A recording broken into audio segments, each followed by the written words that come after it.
L'exposition Temps en mouvement démarre la saison 2017 de l'Artothèque de Gondrin.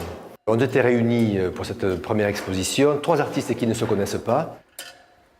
L'idée de chantier était la première idée retenue pour cette exposition, et alors que me manquait un sculpteur pour le thème, il se trouve que le hasard a fait venir Elena Peinado, photographe, et de fil en aiguille, donc une autre exposition s'est conçue, dont Temps en mouvement.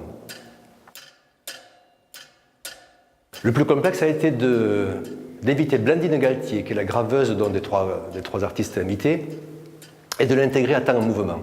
Mais en fin de compte, elle qui est passionnée par les chantiers, qui a une formation d'architecte au préalable, donc ça s'est imposé de suite par l'idée de temps. D'ailleurs, même quand on regarde ces gravures, chacune s'appelle instant, instant 17, instant 18, comme une prise à un moment donné d'une forme en mouvement qui pousse, qui sort de terre, qui aura certainement une fin.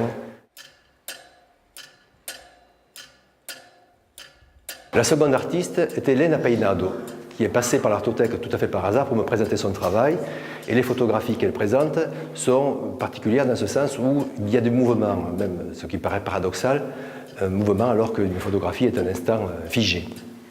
Un mouvement créé par l'obturateur qu'elle laisse ouvert pendant un certain temps et qui produit des images absolument merveilleuses, très esthétiques, mais qui ont un fond, rappelant d'ailleurs les premiers temps de la photographie où, du bitume de Judée en passant par toutes les solutions argentiques, mais les temps de pose étaient très très longs. Donc il y a un petit clin d'œil aussi à l'histoire et aussi au temps en mouvement qui est celui-là. Enfin, les plaques sont présentées aussi de gravures, ce qui est assez rare, et qui va rappeler les structures de François Dufour, qui est le 3e artiste invité et qui lui fait des installations plutôt mécaniques.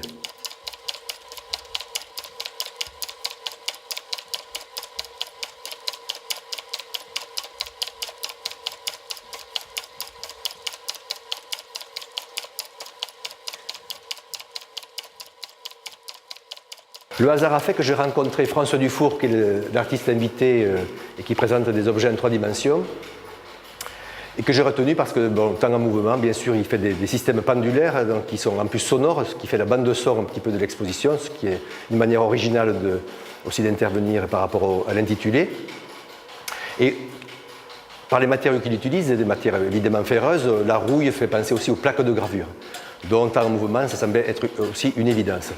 François Dufour est un scientifique, donc il est obsédé par la notion de temps, il fait beaucoup d'engins, de machines qui marquent le temps, qui tournent, qui déraillent, etc. Donc ce mariage entre les trois me semblait être une opportunité à ne pas manquer.